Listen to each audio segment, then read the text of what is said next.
Mi esposa me encerró en un trastero para robar mi herencia. No sabía que yo llevaba 6 meses grabando el plan que la destruiría. El clic del candado fue el sonido más fuerte que he oído en mi vida. Más fuerte que una explosión, más fuerte que un grito. Era el sonido de mi mundo encogiéndose a las dimensiones de un armario de 2x3, sin ventanas y con el aire viciado de Texas en pleno junio. Desde el otro lado de la puerta de acero, la voz de mi esposa, Lorena, no sonaba como la de la mujer que besé esa mañana. Sonaba como la de una extraña. Una carcelera. Firma los papeles, Héctor, dijo, con una calma que me heló la piel a pesar del calor sofocante. Cuando el dinero esté en mi cuenta, podrás salir. Nunca me consideré un hombre ingenuo. Soy ingeniero mecánico. Mi vida entera se basa en entender cómo funcionan las cosas, en ver las tensiones, las debilidades, los puntos de quiebre. Pero el amor es un sistema que desafía cualquier cálculo. Te hace ignorar las grietas más evidentes. Mi grieta se llamaba Rosa, mi suegra. Desde el día que me casé con Lorena, hace 12 años, Rosa fue una presencia constante, una sombra que se alargaba sobre nuestra casa. Era una mujer que medía el afecto en extractos bancarios y la lealtad en ceros a la derecha. Lorena, criada a su imagen y semejanza, había aprendido a ver mi sueldo no como el fruto de nuestro esfuerzo conjunto, sino como un recurso a su disposición. Durante años lo toleré. Las compras compulsivas, los préstamos a su madre que nunca se devolvían, las vacaciones extravagantes que nos dejaban al límite a fin de mes. Yo trabajaba más horas. Aceptaba proyectos de fin de semana. Parcheaba los agujeros de nuestro presupuesto mientras ellas vivían en una realidad financiera que no nos pertenecía. Y lo hacía porque amaba a Lorena. O, para ser más preciso, amaba el recuerdo de la mujer de la que me enamoré, una versión que cada día se parecía más a su madre. El punto de inflexión no fue un evento, sino una sensación. Un cambio en el ambiente de la casa. Conversaciones que se detenían en seco cuando yo entraba en una habitación. Risas cómplices entre ellas que se convertían en miradas frías hacia mí. Lorena empezó a preguntar por mis finanzas de una forma que nunca antes había hecho. No con curiosidad de pareja, sino con la precisión de una auditora.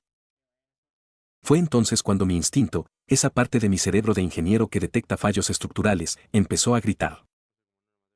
6 meses antes de que la puerta del trastero se cerrara, hice algo de lo que no me sentía orgulloso, pero que ahora sé que me salvó la vida. Compré 3 cámaras de seguridad diminutas, del tamaño de un botón. Puse una en la esquina superior de la estantería del salón, oculta entre los libros de arte de Lorena. Otra en la cocina, disfrazada de cargador USB. Y la última, solo de audio, bajo la mesita del teléfono donde Rosa pasaba horas hablando. Lo que descubrí no fue una infidelidad. Fue algo mucho peor. Era una conspiración. Tenía horas de metraje.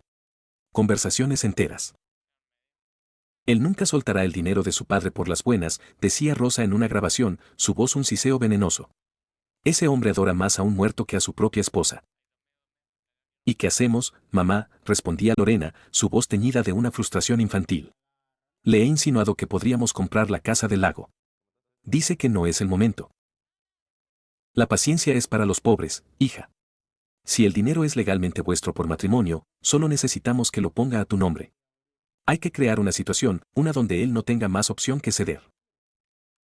Escuchar eso fue como recibir un puñetazo en el estómago. La herencia de mi padre. Los $120,000 que él había ahorrado toda su vida trabajando en un taller, con las manos llenas de grasa y el lomo partido. Ese dinero era sagrado para mí. No era una cifra en una cuenta, era el último vestigio de mi padre, un testamento a su sacrificio. Y ellas hablaban de él como si fuera un premio de lotería que yo les estaba negando. A pesar de las pruebas, una parte de mí se negaba a creerlo. Quería estar equivocado. Así que no las confronté. Hice algo más inteligente. Guardé copias de todas las grabaciones en un disco duro externo. Se lo entregué a mi abogado, un viejo amigo de la familia, junto con una carta firmada. Las instrucciones eran claras: si no tienes noticias mías en 48 horas, o si te llamo con la palabra clave, tormenta, entrega esto a la policía y no te detengas hasta encontrarme. También compré un teléfono desechable. Uno de esos modelos antiguos, con una batería que duraba semanas. Lo cargué al máximo y lo escondí en el trastero del sótano, detrás de unas cajas de herramientas viejas que nadie había tocado en años. Era mi plan de contingencia. Mi salida de emergencia. El día que todo explotó fue por un error estúpido. Mi error. Recibí el estado de cuenta anual de la inversión de la herencia y, distraído por una llamada del trabajo, lo dejé sobre la mesa de la cocina. Cuando volví, Lorena lo tenía en la mano. Su expresión no era de sorpresa. Era de validación. Como si acabara de confirmar la existencia de un tesoro que siempre supo que estaba allí. Esa noche, no hubo discusión. Hubo un silencio denso, cargado de intenciones. Después de cenar, Lorena se acercó a mí con una sonrisa extrañamente dulce. Cariño, ¿podrías bajar al trastero? Creo que dejé las decoraciones de Navidad viejas allí y mamá quiere verlas. Mi corazón dio un vuelco. El trastero. Claro, dije, mi voz sonando más normal de lo que me sentía. Mientras bajaba las escaleras de madera, cada crujido sonaba como una advertencia. Abrí la puerta del trastero. El aire era pesado, olía a polvo y a tiempo estancado. ¿Están al fondo?, pregunté, dándome la vuelta. Pero Lorena ya no estaba sonriendo. Sostenía la puerta y en su mirada vi el reflejo de su madre. Lo siento, Héctor, dijo. Y cerró la puerta. Y entonces, el clic. Mi primer instinto fue la rabia. Golpeé la puerta con el puño, gritando su nombre. No hubo respuesta. Luego, la voz de Rosa, nítida y cercana. Debía estar junto a la puerta. No te canses, Héctor. Esa puerta es de acero. No saldrás de ahí hasta que entiendas que el dinero ya no es tuyo. El calor era lo primero que te golpeaba. Un calor húmedo, sofocante, que se te pegaba a la piel y a los pulmones. El trastero no tenía ventilación. La única luz era la de una bombilla desnuda que colgaba del techo. Miré a mi alrededor. Cajas viejas, muebles rotos, el eco de una vida acumulada. Y en un rincón, detrás de una pila de herramientas oxidadas, mi esperanza. Pero tenía que esperar. No podía revelar mi carta de triunfo demasiado pronto. Tenía que dejar que ellas cometieran todos sus errores. Tenía que dejar que su crueldad quedara registrada. El primer día fue una guerra psicológica. Cada pocas horas, deslizaban una hoja de papel por debajo de la puerta. Era un formulario de transferencia bancaria, con el número de cuenta de Lorena ya escrito. Junto a él, un bolígrafo. Solo tienes que firmar, Héctor, decía la voz de Lorena. En cuanto lo hagas, te traeré un vaso de agua con hielo. Piensa en ello. El agua. Ya estaba empezando a sentir la garganta seca. Pero me negué. Me senté en el suelo de hormigón, apoyando la espalda en la pared fría, y esperé. Por la noche, el calor no disminuyó. El sótano mantenía la temperatura del día como un horno. Intenté dormir, pero el aire era tan denso que sentía que me ahogaba. Podía oírlas arriba. A veces, el sonido del televisor. Otras, sus voces en susurros. No hablaban conmigo.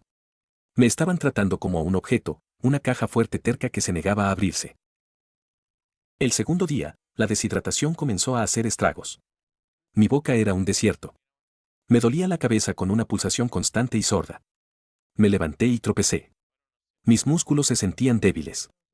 Fue entonces cuando empezaron a usar un nuevo método. Pusieron un altavoz junto a la puerta. Y reprodujeron el sonido de agua corriendo. Un grifo abriéndose, una cascada, la lluvia. Era una tortura exquisita. Cada gota de sonido era una puñalada en mi sed. Firma, Héctor, repetía la voz de Rosa, esta vez a través del altavoz, distorsionada y metálica. Tu padre estaría avergonzado de tu egoísmo.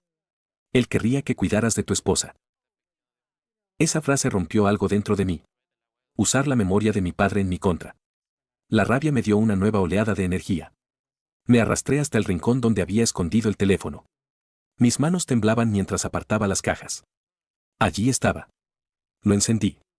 La pantalla se iluminó con un brillo reconfortante. 2 barras de batería.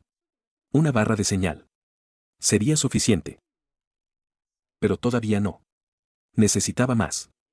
Necesitaba que su crimen fuera innegable. Me acerqué a la puerta. Lorena, dije, mi voz ronca y débil.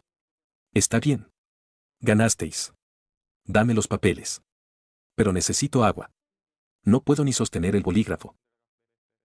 Hubo un silencio. Luego, la voz emocionada de Lorena. Sabía que entrarías en razón. Te pasaré una botella. Pero firma primero. No, insistí. Pásame el agua. Beberé un poco y te devolveré la botella casi llena. Y luego firmaré. Es mi única condición. Escuché un susurro entre ellas. Rosa no estaría de acuerdo. Pero Lorena estaba impaciente. De acuerdo, dijo Lorena. Pero si intentas algo raro. La botella de agua se deslizó por debajo de la puerta. Me abalancé sobre ella como un animal. El agua nunca me había sabido tan bien. Bebí la mitad de un trago, sintiendo como la vida volvía a mi cuerpo. Luego, cumplí mi palabra. Deslicé la botella de vuelta. El papel, Héctor. Fírmalo, ordenó Rosa. Voy a ello, susurré. Y me retiré a mi rincón. Saqué el teléfono. Marqué el número de mi abogado. Contestó al primer tono. Héctor, ¿estás bien? Tormenta, susurré. Solo esa palabra. Hubo una pausa. Entendido. La ayuda va en camino. Aguanta. Colgué. Siguiente llamada, 911. 911, ¿cuál es su emergencia? Con la voz más débil que pude fingir, expliqué la situación. Mi esposa me tiene encerrado en el trastero del sótano, en mi propia casa. Quieren robarme. Llevo 2 días aquí, sin agua. Por favor, dense prisa. Di la dirección y colgué antes de que pudieran hacer más preguntas. Me senté y esperé. Unos 10 minutos después, escuché el sonido más hermoso del mundo, una sirena lejana, que se hacía cada vez más fuerte. Arriba, el pánico estalló. Es la policía, gritó Lorena. Mamá, ¿qué hacemos? Te dije que esto era una mala idea. Cállate y piensa, espetó Rosa. Deshazte del candado. Diremos que tuvo un ataque de nervios y se encerró él mismo. Que estábamos intentando convencerlo de que saliera. Escuché el ruido metálico mientras quitaban el candado. Demasiado tarde para ellas. Los golpes en la puerta principal sonaron como el martillo de un juez. Policía de Dallas, abran la puerta. Escuché a Lorena abrir, su voz temblorosa y llena de una falsa preocupación. Oficial, gracias a Dios que están aquí. Mi esposo no está bien. Se encerró en el sótano y no quiere salir. Apártense, por favor, dijo una voz masculina y autoritaria. Los pasos bajaron pesadamente por las escaleras. 2 policías aparecieron frente a la puerta abierta del trastero. La luz del pasillo me cegó. Señor, ¿se encuentra bien?, preguntó uno de ellos, mientras el otro miraba a Lorena y a Rosa con una sospecha evidente. Me dejé caer de lado, fingiendo un desmayo. Funcionó. Llamen a una ambulancia, gritó el primer policía. Este hombre está severamente deshidratado. Mientras los paramédicos me ponían en una camilla, vi llegar a mi abogado. Se acercó directamente al oficial al mando y le entregó un disco duro.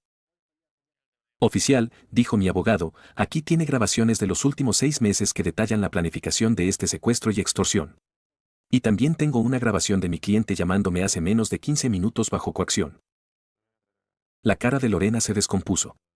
Pasó de la preocupación fingida al terror puro. Rosa, sin embargo, intentó luchar. Eso es mentira, es una trampa, él nos está tendiendo una trampa. El oficial no le prestó atención. Se volvió hacia ellas, y su voz no tenía rastro de simpatía. Señoras, están bajo arresto por secuestro, detención ilegal y conspiración para cometer extorsión. Tienen derecho a permanecer en silencio. Mientras me subían a la ambulancia, vi cómo les ponían las esposas. Lorena lloraba histéricamente. Rosa me miraba fijamente, sus ojos llenos de un odio tan puro y concentrado que era casi tangible. No sentí nada. Ni pena, ni triunfo. Solo un vacío inmenso. La puerta de la ambulancia se cerró, y con ella, el último capítulo de mi matrimonio. En el hospital, con el suero goteando en mi brazo, me di cuenta de la ironía. Ellas me encerraron en un espacio de 2x3 para quitarme un futuro que creían que valía $120,000. Pero en ese mismo espacio, yo encontré la llave para encerrarlas a ellas en una celda, demostrando que mi libertad nunca había estado en venta. Llevaba 6 meses sabiendo que mi esposa conspiraba contra mí. ¿Fui demasiado lejos al dejar que su plan llegara hasta el final solo para asegurar que la justicia fuera absoluta? Para más historias que te harán cuestionarlo todo, síguenos. Cada historia debe sentirse como una confesión real que solo podría contarse una vez en la vida.